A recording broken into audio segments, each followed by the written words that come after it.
Bonjour à tous. Aujourd'hui, dans cette vidéo, on va parler d'installation domotique, mais on va parler d'installation domotique au sens premier du terme, puisqu'on va installer deux systèmes de domotique. On va installer ce que vous voyez ici tourner à gauche, c'est-à-dire Home Assistant, et ce que vous voyez tourner ici à droite, c'est-à-dire JDOM. Et en plus, tour de force, on va le faire en quelques minutes, de manière très simple. Et vous qui regardez cette vidéo, j'en suis sûr, vous êtes en train de vous exclamer devant votre écran, Guillaume, mais comment tu fais pour installer un système de domotique aussi facilement? Alors je vous rassure, il n'y a pas vraiment de secret, il faut se préparer pour ça, et si vous suivez le contenu de ma chaîne, vous êtes déjà préparé pour ça, a priori. Puisque, si vous vous rappelez un peu ce que j'avais publié précédemment, eh bien je vous ai présenté cet Intel NUC en 2021, sur lequel je vous avais présenté par exemple Recalbox. On avait fait aussi un petit arrêt sur la machine en elle-même, je vous avais montré l'intérieur, comment ça fonctionne, etc. Donc c'est une architecture de PC, on va dire, mais mis dans un petit boîtier que vous pouvez installer sur votre bureau, et qui a plusieurs vocations, dont celui de servir de Home Lab, et c'est mon cas personnel, donc mon Home Lab, c'est mon Intel NUC sur lequel j'installe des machines virtuelles, et entre autres, je fais tourner Home Assistant et du JDOM pour pouvoir comme ça les essayer, faire des montées de version, regarder à quoi ça ressemble. L'autre secret, c'est que sur cet Intel NUC tourne Proxmox. Et Proxmox, normalement, ça doit vous évoquer quelque chose puisque je vous ai expliqué comment on l'installe, comment on le met à jour. Donc normalement, ça vous dit aussi quelque chose et c'est Proxmox qui va faire tourner ces machines virtuelles. Alors il y a un tas de possibilités. Normalement, cet Intel NUC devait être ma machine de production, la machine sur laquelle tourne JDOM, donc ma machine principale qui devait tourner 7 jours sur 7, 24 heures sur 24. Sauf qu'entre temps, mes plans ont changé, puisque Domadou m'avait contacté, et ils avaient été très sympas pour m'envoyer une JDOM Atlas. Donc si vous vous rappelez pas, j'ai fait le test d'une JDOM Atlas, et vous voyez actuellement que ma JDOM Atlas tourne depuis 121 jours, sans discontinuité, sans reboot, sans rien. Elle est ultra stable, elle fonctionne très bien. Et donc au final, j'ai du matériel spécifique pour faire tourner JDOM, et j'ai plus nécessairement besoin de l'Intel NUC comme machine de production. Donc l'Intel NUC est devenu mon Home Lab, c'est-à-dire que c'est dessus que je fais tourner mes expérimentations pour essayer des choses, pour casser éventuellement des choses, mais aussi pour aller chercher des nouvelles versions d'outils que j'utilise déjà pour vérifier si ça fonctionne. Donc la virtualisation, c'est des choses super sympas, que vous soyez en production pour faire des sauvegardes, très facilement à chaud, comme ça vous pouvez faire des sauvegardes, et puis vous faites par exemple une mise à jour, ça se passe mal, vous restaurez votre sauvegarde, mais ça vous permet aussi de vous abstraire du matériel. Donc si par exemple mon Intel NUC rend l'âme, eh bien je prends la machine virtuelle, je la déplace sur par exemple mon NAS, qui pourrait faire tourner ce type de conteneur également, et je pourrais reprendre comme si de rien n'était sur un matériel différent, ou presque comme si de rien n'était. Aujourd'hui, l'idée de cette vidéo, c'est de vous montrer comment on déploie Home Assistant et JDOM, mais évidemment, le prérequis, c'est que vous ayez suivi mes contenus précédents et que vous ayez comme base une machine sur laquelle tourne Proxmox. Voilà, on se lance, j'espère que ce sera facile pour vous. Évidemment, la vidéo ne va pas durer 5 minutes, le temps qu'il faut pour installer à peu près chaque système, puisque je vais vous expliquer comment on s'y prend. Donc ça prend forcément un peu plus de temps. Donc vous m'excuserez, c'est pas une arnaque, c'est juste que j'ai besoin de temps pour vous expliquer comment on réalise toutes ces étapes, comment on s'y prend pour pas se rater. On se retrouve sur l'interface d'administration web de Proxmox, en version ici 7.1-9, donc c'est la version valable à la mi-janvier 2022. Évidemment, vous pouvez avoir soit une version plus ancienne, soit une version plus récente, en fonction de quand vous allez regarder cette vidéo et des différentes mises à jour que vous aurez déjà appliquées ou pas appliquées. Je vous rappelle que j'ai fait 2 vidéos sur Proxmox. La première vidéo qui est une présentation de Proxmox, donc installation et comment ça s'installe, comment ça s'utilise, sur une version Proxmox 6. Et j'ai fait une deuxième vidéo sur la mise à jour de Proxmox en version 7. Donc tout ce qu'il faut savoir pour passer de la version 6 à la version 7, qui est une nouvelle majeure, et donc il y avait pas mal de choses à vérifier. Ici, Proxmox 7.1, c'est une version mineure par rapport à Proxmox 7, donc si vous êtes encore sur une Proxmox 7, il suffit d'aller dans Updates, vous faites Refresh Upgrade, et vous allez vous retrouver sur une version 7.1. Donc ça se fait assez facilement. On va faire une installation, alors dans l'ordre de Home Assistant puis de JDOM. Et je le précise dès le début de la vidéo, le but de cette vidéo, c'est absolument pas de se substituer à la documentation d'installation et d'utilisation, que ce soit de Home Assistant ou de JDOM. Ces documentations sont très complètes, précises dans le détail sur quel type de matériel on peut l'installer, surtout comment on s'y prend quand on veut installer ce type de système en fait. Et l'objectif de ma vidéo, c'est absolument pas d'aller à travers toutes les possibilités d'installation qu'offre Home Assistant ou même JDOM, puisqu'il y a plusieurs types de déploiements possibles, c'est de vous montrer dans un environnement qu'on pourrait appeler Home Lab, c'est-à-dire j'ai une machine type serveur sur lequel je peux déployer des environnements virtuels très rapidement et faire des tests. C'est pour vous montrer que si vous voulez expérimenter Home Assistant ou JDOM, et même si vous voulez utiliser de manière productive ces différents systèmes, vous pouvez les faire, c'est très facile, ça prend quelques minutes, à partir du moment où on a des bases, évidemment, et les bases ici, c'est pas forcément des bases techniques, mais c'est en tout cas d'avoir Proxmox en place, pour pouvoir très rapidement, comme ça, créer des machines virtuelles, et les démarrer, les utiliser. Donc, je vais commencer par Home Assistant. Dans le cas de Home Assistant, le mode de déploiement par défaut, c'est la version Home Assistant Operating System, qui contient le système d'exploitation optimisé pour faire tourner Home Assistant, mais aussi le supervisor, donc la partie monitoring de Home Assistant, pour pouvoir derrière gérer Home Assistant, donc la partie core, et aussi tous les add-ons que vous pouvez installer sur Home Assistant. Pour le faire, j'ai choisi une méthode simplifiée.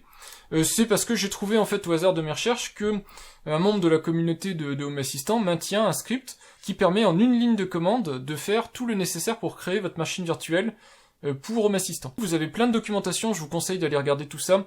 Comment on peut accéder à la machine, comment on peut lui ajouter un port série, comment on peut récupérer l'adresse IP courante, comment on peut lui assigner une adresse IP statique, et c'est très important si vous utilisez Home Assistant de manière productive, ou alors éventuellement comment faire du DHCP, mais ça c'est quelque chose que je vous déconseille absolument si vous voulez quelque chose de sérieux dans le monde de la domotique, comment lui changer son nom de machine, et comment redimensionner la taille de son image disque. Pour la procédure complète et, je pense, maintenue, vous vous référez à l'URL que je vous mettrai en description, c'est un community guide, donc c'est un guide, on va dire quasiment officiel, un guide communautaire mais quasiment officiel qui est sur le forum de Home Assistant. Il résume en fait comment on installe Proxmox et tout ça, donc ça on s'en moque, mais si vous n'avez pas installé Proxmox, que ma vidéo vous est un peu obscure et que vous voulez une autre manière de faire, ou en tout cas une manière écrite, eh bien vous pouvez vous référer à ce tutoriel-là. Et dans la section 3, ici on a installé Home Assistant. L'utilisateur à l'origine de ce script Proxmox, c'est Whiskers007. Et donc son dépôt GitHub, c'est celui que je vous ai montré, c'est le dépôt de référence entre guillemets. Mais depuis le moment où il a créé ces scripts, Home Assistant a évolué, il y a des petits changements qui ont eu lieu, et malheureusement, tout n'est pas à jour sur son dépôt. Donc il y a différents utilisateurs Home Assistant qui ont forqué, donc qui ont cloné et modifié son dépôt, dont l'utilisateur qui s'appelle Kangahoo, qui est l'utilisateur donc qui a créé ce tutoriel, et qui a la version en cours du tuto. Du coup, vous copiez bien le script d'installation qui se trouve sur ce dépôt Kangahoo, et pas celui qui se trouve sur le dépôt GitHub d'origine, qui est toujours d'ailleurs référencé, puisqu'il est un petit peu plus daté, et il vous posera éventuellement quelques soucis. Donc vous copiez le script, alors moi je prends pas le sudo, donc l'élévation de privilège, parce que j'en ai pas besoin sur mon installation Proxmox. Peut-être que vous aurez besoin du sudo préalable, donc dans ce cas-là, vous copiez avec sudo. Vous allez dans votre nœud Proxmox, donc moi mon nœud s'appelle PVE, et vous ouvrez un shell. Alors vous pouvez aussi faire du SSH si vous préférez, mais honnêtement il n'y a pas besoin. Vous collez dedans la ligne de commande, donc moi je vous le répète, c'est sans sudo, vous faites entrer, et là le petit script vous demande où vous voulez installer votre stockage, donc moi je vais le mettre dans Images, qui est mon stockage qui fait 400 Go, donc qui est prévu pour ça, donc vous faites espace pour sélectionner, tabulation et entrée. Et là tout va se faire automatiquement, en fait ce script va télécharger la dernière image de Home Assistant OS. La version courante, c'est la 7.2, et donc il va décompacter cette image, il va créer une machine virtuelle, il va associer l'image en fait à cette machine virtuelle, donc le disque virtuel à cette machine virtuelle, et vous serez prêt à l'utiliser. Création de la machine virtuelle ici, donc on voit, elle vient de se créer automatiquement. Alors moi ce que je trouve dommage, c'est qu'elle est nommée avec la version de Home Assistant. Si vous la conservez sur le long terme, c'est un petit peu dommage puisque la version va évoluer. Et puis voilà, la machine est prête et vous pouvez vous rendre dedans. Alors, si vous utilisez le bon script, vous pouvez la démarrer, elle est déjà prête à l'usage. Je vous montre quand même 2-3 petits trucs qu'il faut vérifier en fonction de l'origine du script, en fonction du moment où vous l'aurez récupéré. Le hardware, donc le matériel de la machine virtuelle, c'est ça qui va dimensionner quelque part les capacités de la machine virtuelle. Moi je vous conseille de l'éditer, alors en fonction des ressources aussi que vous avez sur cette machine-là, vous pouvez avoir 2 cœurs, 4 cœurs, 8 cœurs, peu importe, en fonction de ce qui est disponible en fait sur votre machine. Moi je vais mettre avec 2 cœurs juste pour que ce soit plus confortable, idéalement en production on mettrait plutôt je pense 4 cœurs. Pareil pour la mémoire, je vais monter à 1024, 1024 c'est pas non plus énorme, vous pouvez monter à 2 Go, donc c'est 1024 c'est 1 Go. Vous pouvez monter à 2 Go, 4 Go, 8 Go en fonction de ce que vous avez besoin pour Home Assistant. Donc moi je mets 1 Go et 2 cœurs, c'est très bien pour expérimenter. Vous voyez ici qu'on a un disque qui a été créé, qui fait 32 Go, qui est le disque d'amorçage où dessus il y a déjà Home Assistant qui a installé tout ça, tout a été fait automatiquement. Vous pouvez aller dans les options, ici vous avez Start at Boot, alors moi je vais l'éditer, je vais l'enlever parce que je ne veux pas quand mon Proxmox démarre, que cette machine démarre automatiquement, mais vous, si vous êtes en production, si vous voulez quand vous redémarrez votre installation Proxmox, que cette machine virtuelle-là redémarre automatiquement, bah surtout vous gardez bien Start at Boot, qui démarrera automatiquement la machine virtuelle. L'autre truc qu'il faut faire attention, c'est le boot order, ici, normalement c'est bien configuré, mais j'ai vu que sur certains scripts qui permettent de provisionner comme ça Proxmox à la volée, des fois c'est le réseau qui est mis par défaut, donc vous faites bien attention qu'en 1, vous ayez SATA et Enabled. Donc moi c'était déjà le cas puisque le lien que je vous donne est relativement sûr. Donc on fait Start, et si vous voulez voir ce que fait le démarrage de Home Assistant, bah vous allez dans la console ici, et vous allez voir le démarrage de Home Assistant en mode de console, comme si en fait vous aviez un écran branché sur votre machine. Home Assistant est démarré, vous voyez que son supervisor est démarré aussi, et vous avez directement ici l'URL où vous connectez. Alors, normalement, vous pouvez aller directement sur homeassistant.local et le port 8023, sauf que moi, ça marche jamais à cause de ma Livebox, donc prenez plutôt l'adresse IP, en tout cas dans mon cas de figure sur ma Livebox avec mon réseau, je suis obligé de prendre l'adresse IP, donc 192.168.1.88. Et ensuite, vous voyez qu'on est déjà sur Home Assistant, l'installation est prête, et il suffit d'attendre quelques minutes. Alors là, c'est toujours pareil, hein, l'installation globale, la vitesse d'installation globale va dépendre de votre connexion réseau, de la puissance de votre machine, et de la puissance de la machine virtuelle que vous avez allouée. Mais vous voyez que ça va très très vite, et qu'on est déjà devant le formulaire de création de compte pour Home Assistant en local, et donc ça y est, c'est bon, on est déjà quelque part sous Home Assistant. Je vais zoomer un petit peu pour vous montrer. Donc je crée mon nom d'utilisateur, je choisis un mot de passe que je confirme et je fais créer un compte.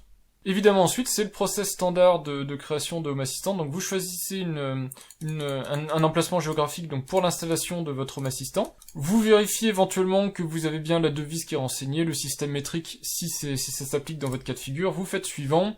Vous pouvez activer ou pas ici les données remontées aux équipes Home Assistant, donc moi je fais suivant. Et vous voyez qu'ici, automatiquement, Home Assistant a détecté des intégrations possibles sur mon réseau. Et donc c'est vrai, j'ai du Google Cast puisque j'ai des produits Google qui sont capables de caster de la vidéo et de la musique. J'ai du Logitech Harmony puisque je peux gérer mon système audio et vidéo via ma télécommande Harmony. J'ai du Netatmo, du Nuki pour la serrure de la porte d'entrée, du Philips Hue pour les lumières, et puis une Livebox qui est en place. Alors je peux vous montrer une petite intégration vite fait. Donc par exemple, on va lui dire qu'effectivement, je suis intéressé par mon intégration Netatmo, donc je fais connexion. Je donne les droits d'accès à Home Assistant à mon intégration Netatmo. Et vous voyez ici que ça y est, j'ai récupéré du coup tous les modules. Donc là ici, je peux commencer à créer des pièces. Donc là, j'ai Home Assistant qui est fonctionnel, on va pas aller plus loin.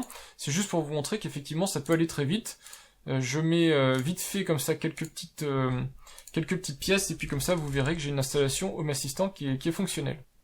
Je fais terminer, et puis vous allez vous rendre compte que, on est sur une installation Home Assistant qui est déjà fonctionnelle. Vous voyez qu'ici tout est en place. Alors évidemment, il y aurait des choses à faire pour avoir une installation Home Assistant plus complète, sécurisée, complètement installée, etc. Mais vous voyez que ça y est, j'ai déjà une installation Home Assistant fonctionnelle. Et donc ça conclut la première étape qui était d'avoir une installation, donc Home Assistant, digne de ce nom. Vous voyez que j'ai une machine ici qui tourne, que je peux démarrer, arrêter, superviser, sur laquelle je peux faire des sauvegardes. Voilà, elle est fonctionnelle et je peux l'utiliser. On a vu la version pour les nuls, la version une ligne de commande, ça fonctionne. Moi, c'est celle que j'aime, parce que honnêtement, ça sert à rien de se prendre la tête quand il y a des gens qui se sont déjà pris la tête sur ce type de problématique. Mais je vous montre quand même la version complète avec création de la machine virtuelle. Maintenant, pour les gens qui sont pas à l'aise avec tout ça, je vous conseille de passer directement à la section de JDOM. Je pense pas que ce sera nécessaire de vous creuser autant la tête sur des sujets comme ça, mais au moins pour les gens que ça intéresse, vous aurez vu comment on crée une machine virtuelle complexe. Donc on fait toutes les étapes manuellement, donc création de la machine virtuelle. Donc pour la machine virtuelle ici, je vais l'appeler HAOS, donc Home Assistant OS. Suivant, je vais lui dire de ne pas avoir de médias, donc j'ai pas besoin de lecteur externe émulé. Je choisis bien, je laisse bien Linux et noyau 2.6. Ici, attention très important, on passe sur un BIOS UEFI. On n'est pas obligé d'avoir des pré-on-roll keys, donc vous pouvez désactiver ça. Par contre, vous choisissez un espace de stockage pour votre image EFI, donc moi je le mets dans Images, puisque c'est le répertoire que j'utilise.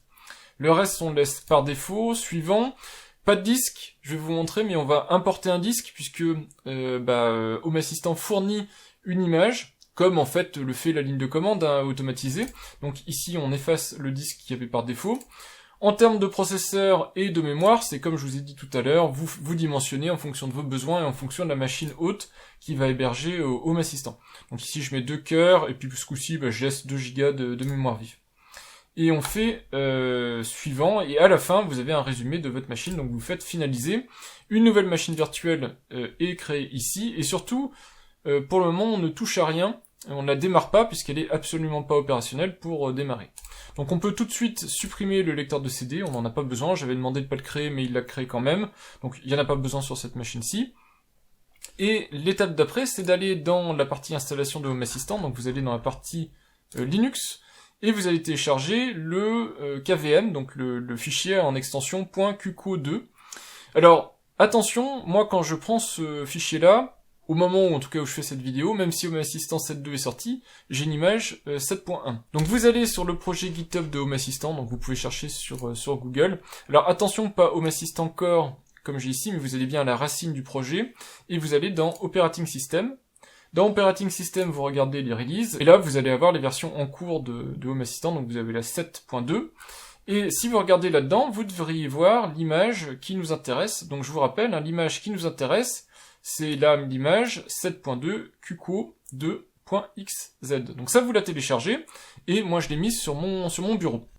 On ouvre un terminal ou une invite de commande. Donc l'invite de commande c'est CMD, l'invite de commande historique de Windows. Moi j'ouvre un terminal parce que comme ça je peux vous zoomer ce que j'ai besoin de faire. Et dans ce terminal, vous allez copier la ligne de commande suivante. Alors pas exactement la même, hein. Vous faites un SCP, donc c'est un SCP, c'est un CP, donc copier sur du SSH, d'où SCP. Donc SCP-P. En premier argument, vous mettez votre image Home Assistant, donc 7.2 au moment où je fais cette vidéo, donc 7.2 qco2.xz, et vous l'envoyez vers votre installation Proxmox. Donc moi, c'est l'utilisateur de Proxmox, c'est root. Son adresse IP, c'est 192.168.1.49, vous pouvez remplacer par le nom de machine si vous avez un nom de machine, donc root @ le nom de machine, 2 points, et je le mets dans le répertoire home. Je fais entrer, je tape ici le mot de passe de Proxmox, donc pour l'utilisateur root, je fais entrer, et je vais avoir un upload de cette image dans le répertoire home de Proxmox. Donc une fois que c'est fait, c'est fini, je vais être autonome ensuite dans Proxmox, je vais sur le nœud PVE, je vais dans Shell, je vais aller dans le répertoire home, et je vais taper la ligne de commande pour décompacter l'image. La ligne de commande c'est la suivante, xz-d, et je fais xz-d puisque la compression c'est du xz. Donc xz-d est le nom de l'image. Vous attendez quelques dizaines de secondes, le temps que ce soit décompacté. Une fois que c'est décompacté, on va taper une deuxième ligne de commande, qui est celle-ci. Donc on va manipuler la machine virtuelle, on va lui importer un disque. La machine virtuelle c'est la 101, donc vous adaptez en fonction de vos besoins. Donc 101 puisque moi c'est la machine que vous voyez ici qui est l'identifiant 101. Vous mettez l'image donc décompactée, donc l'image en QCO2, pas en QCO2XZ, attention, hein. Vous la mettez dans votre pool, donc moi c'est mon pool qui s'appelle Images, je vous ai expliqué tout à l'heure, et avec le format QCO2, puisque c'est celui de l'image. Donc on fait entrer, normalement vous allez voir que l'image va être transférée, et si on va maintenant dans cette machine ici, vous allez voir qu'on a un nouveau disque inutilisé ici, donc unused disk 0. Ce disque-là est maintenant l'image de Home Assistant. Donc on va le monter, ce disque, on va en tout cas l'attacher à la machine, donc on double-clique dessus. Alors moi je le mets en SATA, je suis pas sûr que ça change grand-chose, mais je le mets en SATA, je fais Add, et vous voyez maintenant que le disque est attaché en SATA 0 sur la machine, un disque de 32 Go. Alors on pourrait le redimensionner, etc. Ici, je ne le fais pas. La machine est quasiment prête, il reste les petites configurations ici à faire. Alors le truc le plus important, c'est le boot order. Comme pour tout à l'heure, on vérifie que le boot order est bon, et ici, forcément c'était pas le cas puisque le disque n'existait pas, donc on désactive tout ce qui est démarrage réseau, et on active le SATA, donc le démarrage avec le disque qu'on vient d'importer. Donc on fait OK. On peut vérifier 2-3 autres réglages. Normalement, les réglages par défaut sont bons. En tout cas, vous pouvez regarder si ça correspond à peu près à ce que j'ai là. On vérifie une dernière fois le matériel pour être sûr qu'on peut démarrer. Donc on est bien en EFI, on a bien une image EFI et on a bien importé ce qu'il faut et le réseau est en place. Donc on fait Start et on va regarder dans la console en espérant que tout fonctionne et que Home Assistant démarre là encore une fois. Donc on voit ça démarre, il n'y a pas de souci. Et donc on va être maintenant exactement dans la même situation que tout à l'heure. Bon, ça va pas prendre beaucoup plus de temps que tout à l'heure, donc je coupe ici parce que ça prend juste un tout petit peu de temps, c'est du NTP, des choses comme ça, donc le temps que ça se synchronise, et ensuite vous verrez que ça va démarrer. Voilà, le démarrage de Assistant continue, et puis là c'est exactement comme tout à l'heure, c'est juste que j'ai fait les mêmes étapes, sauf que ce coup-ci, je vous l'ai fait à la main pour vous montrer que c'est aussi possible, à partir de ce qui est publié par Home Assistant, de faire ces étapes-là. C'est un tout petit peu plus laborieux, ça peut changer avec le temps, mais vous voyez que c'est aussi tout à fait faisable, c'est pas beaucoup plus compliqué, et puis vous avez la satisfaction d'avoir créé votre machine virtuelle vous-même, même si honnêtement elle est pas très différente de la machine virtuelle créée en une ligne de commande. Donc moi je pense que ça vaut le coup de pas se prendre la tête là-dessus. On va maintenant passer à JDOM, et pour JDOM, on va faire autrement, pour vous montrer qu'il y a d'autres manières de faire. Alors dans Proxmox, il y a deux manières de créer des machines virtuelles. Il y a des machines virtuelles classiques, on va dire, donc c'est le bouton Create VM ici, donc Virtual Machine, et CT, donc c'est plus des conteneurs, mais faites attention, c'est pas des conteneurs dans le sens conteneur Docker, c'est juste que le niveau d'isolation des conteneurs dans le sens Proxmox est moindre par rapport aux machines virtuelles. Dans une machine virtuelle, vous êtes complètement isolé du système d'exploitation. C'est-à-dire que si ici Proxmox est un système Linux, vous pouvez faire tourner un système Windows sans problème dans une machine virtuelle. Dans un conteneur au sens Proxmox, vous utilisez le noyau du système d'exploitation hôte, c'est une machine virtuelle légère. C'est super intéressant parce qu'en fait c'est beaucoup plus léger, ça consomme moins de ressources sur la machine hôte et ça peut avoir des performances différentes d'une machine virtuelle. Alors, ça a des avantages, ça a des inconvénients, je rentre pas ici dans la liste des avantages et inconvénients, il y a plein de documentation, plein de blogs et de forums qui en parlent, je vous laisse vous renseigner. On peut installer JDOM indifféremment dans une machine virtuelle ou dans un conteneur.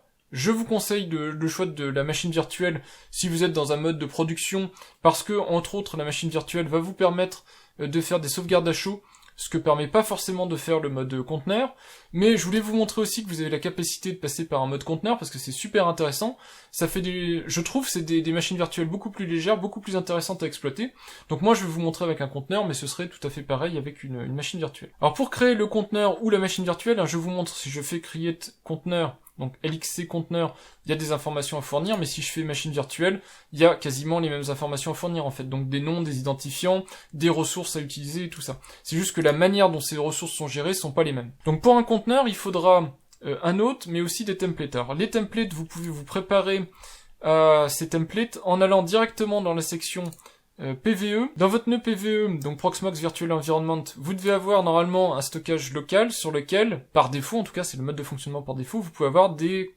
templates de conteneurs. Dans les templates de conteneurs, vous voyez que moi j'ai une Debian 11, ce qui est génial pour faire tourner du JDOM, et une Ubuntu 21.10. Si vous n'avez pas ces entrées-là et que vous voulez les télécharger pour pouvoir faire tourner de l'Ubuntu ou de la Debian, vous allez dans le bouton Templates ici, et vous sélectionnez dans la liste ce qui vous intéresse. Donc ici vous verrez que vous aurez Debian Ubuntu, vous avez juste à cliquer ici sur la ligne et à faire Download, et ça va vous la ramener.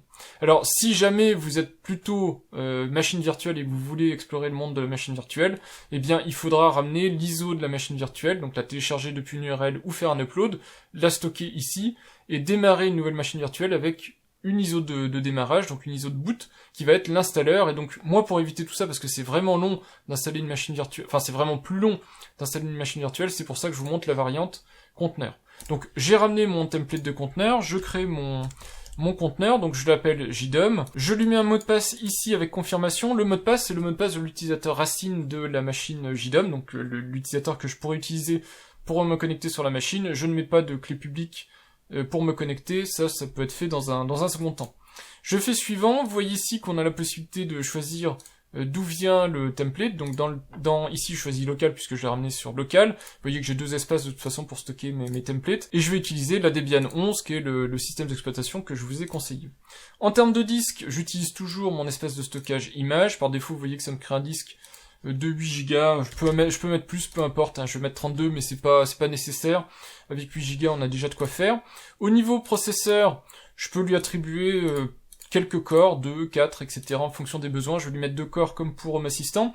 Il faut savoir qu'ici c'est un conteneur, donc contrairement à une machine virtuelle, il n'y a pas une attribution fixe et statique des cœurs et de la mémoire, c'est à la demande. Donc ici c'est jusqu'à 2 cœurs qui peuvent être alloués à ce conteneur, mais si la machine n'utilise qu'un cœur, l'autre cœur est disponible pour d'autres conteneurs, et pareil pour la mémoire. Donc la mémoire je vais lui mettre 1024, ça va suffire largement. C'est toujours pareil, le maximum de mémoire allouée, c'est pas la mémoire allouée typique qui va être réservée pour le conteneur. C'est pour ça que j'aime bien les conteneurs, c'est un petit peu plus léger. En termes de réseau, je vais mettre une adresse DHCP, j'active pas j'utilise pas l'IPv6, mais en IPv4, je mets une adresse DHCP. C'est toujours pareil, si vous êtes en mode production, je vous conseille d'avoir une adresse IP statique, et de lui mettre ici une adresse bien connue, de manière à ce qu'elle soit toujours la même. En termes de DNS, c'est pareil, je ne configure rien, j'en ai pas besoin, donc je fais suivant. Voilà le résumé de mon conteneur, je fais finaliser, et vous allez voir que une machine virtuelle de type conteneur, Debian 11, va être créée sur cette machine, ça va aller très très vite. Voilà. Vous voyez, la machine est déjà disponible, elle est là. Alors là, de la même manière, vous pouvez vérifier à nouveau les ressources qui sont allouées, vous pouvez éventuellement les éditer. Donc vous voyez ici qu'on peut changer le nombre de cœurs, la mémoire, changer le réseau, avec le mode de réseau, donc DHCP, etc. Une fois qu'on est content de cette solution-là, eh bien on peut démarrer la machine, et regarder dans la console la machine démarrer. Donc vous allez la voir démarrer, cette machine, ça démarre très vite puisque c'est du conteneur, donc c'est très léger par rapport à une machine virtuelle. Le login c'est root puisque c'est l'utilisateur par défaut du système Debian, et le mot de passe c'est celui que vous avez tapé dans la création de conteneur, celui que vous avez tapé 2 fois puisqu'on vous a demandé confirmation. Et vous voyez qu'ici je suis connecté sur ce Linux. Pour installer JDOM, eh bien on va aller consulter la documentation, on va suivre l'installation en mode ligne de commande, puisque c'est le mode ici d'installation qui correspond. Donc on a juste à faire un wget avec l'adresse ici qui va télécharger le script d'installation, donc ça on le colle ici dans la ligne de commande. Alors attention, ici ça va installer la version stable de JDOM, il y a moyen d'installer directement une version alpha, une version bêta.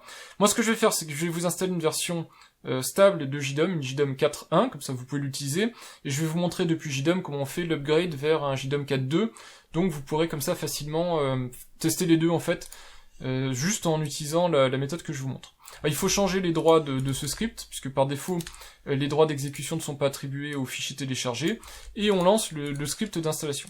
Le script d'installation est un petit peu long, il est découpé je crois en 6 parties, téléchargement évidemment de JDOM, installation des dépendances, installation de JDOM, installation de la base de données, configuration de la base de données, donc je mets une accélération là-dessus, puis on se retrouve quand c'est fini. Voilà, l'installation de JDOM vient de finir, ça a dû prendre moins de 3 minutes, j'ai pas regardé à la seconde près, mais c'était assez rapide. Et là pareil, normalement vous pouvez directement accéder à JDOM avec l'URL JDOM local, etc. Mais moi souvent ça ne marche pas. Pour JDOM, il est aussi conseillé d'avoir un compte Market, moi je vais vous montrer qu'on peut s'en passer, vous pouvez le reconnecter même après si vous voulez. Le compte Market est quand même important pour pouvoir gérer tout ce qui est plugin, parce que sinon vous pourrez pas ajouter de plugin sur votre installation JDOM autrement que par des dépôts GitHub et tout ça, donc c'est un petit peu laborieux. Donc ma machine JDOM est ici, elle s'appelle JDOM2, on voit ici son adresse IP. Donc normalement je vous le dis, vous pouvez directement y accéder avec jdom.local ou des choses de ce type-là. Moi ça marche jamais, donc malheureusement j'ai été obligé de faire comme ça. Et l'utilisateur et le mot de passe par défaut, qu'il faudra évidemment changer, mais ça je le présente pas dans cette vidéo, c'est admin. Donc admin comme mot de passe. Et puis à la première connexion, on vous demande de le changer. Moi je vais même pas changer le mot de passe puisque c'est pas une machine que je vais garder et c'est pas une machine qui va être exposée à internet. Donc c'est à ce moment-là où soit vous créez un compte Market si vous n'en avez pas un, soit vous mettez votre utilisateur mot de passe de compte Market si vous avez déjà un compte Market JDOM, soit comme moi vous faites ignorer si jamais vous voulez pas associer un compte Market pour le moment sur votre installation JDOM. Voilà, et puis on est directement ici sur une version 4.1.28, donc la version stable de JDOM. Alors c'est un constat, mais quand on arrive dans JDOM, on est moins bien accueilli que dans Home Assistant. Vous avez vu que dans Home Assistant, on a de la découverte automatique de services, alors qu'ici, même si on a évidemment de l'aide avec les documentations, si vous voulez une intégration, comme j'ai fait avec Netatmo, il faut associer votre compte Market, il faut aller installer à la main le ou les plugins Netatmo nécessaires, il va falloir remplir les informations de connexion, avec des étapes qui sont documentées, c'est beaucoup plus laborieux. Au départ, Home Assistant était vraiment plus complexe à aborder. Maintenant, sur certains points, Home Assistant devient même très facile comparé à JDOM. La dernière étape, je vous l'avais dit, comme on est dans un environnement Proxmox où on a peut-être envie d'expérimenter des choses, on va passer sur la version bêta de JDOM. Alors pour ça, c'est facile. Vous allez dans la section Système Configuration, ici, et on va aller dans la partie Mise à jour Market. Et dans la partie Mise à jour Market, ici, vous voyez que par défaut, en version de Core, vous avez Stable V4. On va mettre Bêta. Alors Bêta, c'est bien marqué explicitement pas de support, donc on fait sauvegarder, et ensuite on va aller dans la partie centre de mise à jour ici, et vous voyez que j'ai une mise à jour de JDOM, on me propose de passer de la 4.1.28 à la 4.2.7. Donc je fais mise à jour, alors je fais pas de sauvegarde avant puisque je m'en moque, De toute façon, je suis dans une machine virtuelle avec sauvegarde, etc. Et en plus, je peux très facilement réinitialiser JDOM si j'ai besoin. Donc il télécharge directement la version 4.2 de JDOM, donc JDOM update.zip. Il va appliquer la mise à jour et vous voyez que c'est fait. J'ai juste à faire recharger. Et voilà, on est sur la version 4.2.7 de JDOM, donc une version bêta que vous pourrez essayer si jamais vous avez envie d'essayer. Voilà en gros, avec Proxmox, en quelques minutes, on va dire, allez, 5 minutes Home Assistant, 5 minutes JDOM, j'ai installé sur une machine 2 systèmes de domotique, et je peux les mettre côte à côte, je peux les comparer, je peux, voilà, évaluer ce que vaut l'un par rapport à l'autre très facilement, expérimenter des choses, c'est pas grave, je peux faire des sauvegardes dans ma partie Proxmox, donc si jamais je casse des choses, je peux rétablir la configuration comme elle était avant. Je peux aussi transférer du matériel directement de mon petit NUC à mes différentes installations. Donc si j'ai par exemple une clé Zigbee, une clé Z-Wave, donc pour les protocoles sans fil, je peux la transmettre à ma machine virtuelle pour qu'elle ait accès à ce protocole, donc à cette clé matérielle, et qu'elle puisse faire du Zigbee ou du Z-Wave. Donc très facilement, comme ça, je peux me mettre à expérimenter des choses et à essayer des choses. À l'issue de cette vidéo, normalement vous avez maintenant un système Home Assistant et ou un système JDOM fonctionnel. Et l'objectif de cette vidéo, c'est de vous montrer que si vous êtes rigoureux, si vous suivez, alors pas forcément à la lettre mes vidéos, mais au moins les différentes documentations disponibles sur Proxmox, Home Assistant et JDOM, à la fin vous avez un système qui est fonctionnel. Et surtout dans des situations comme ça, vous pouvez mettre côte à côte Home Assistant et JDOM et comparer, expérimenter, jouer avec, éventuellement casser les systèmes, vraiment prendre un petit peu d'expérience sur tout ça, et surtout ce qui est important c'est que vous pourrez répondre à la question, est-ce que vous préférez Home Assistant, est-ce que vous préférez JDOM ou autre chose, vous pouvez éventuellement installer un autre système de domotique, c'est vous qui voyez, parce que moi je peux pas répondre à cette question-là, il n'y a que vous qui pourrez faire ce choix de partir sur un système de domotique ou un autre, et le meilleur moyen de faire le bon choix, c'est au moins de commencer à essayer les différents systèmes, prendre des retours d'utilisateurs, mais aussi essayer par vous-même, regarder ce qui vous plaît le plus, et puis ensuite vous lancer, expérimenter des choses. En tout cas, j'espère que mes vidéos vous aideront dans tout ça, et puis moi je vous dis à bientôt pour de prochaines vidéos. Au revoir!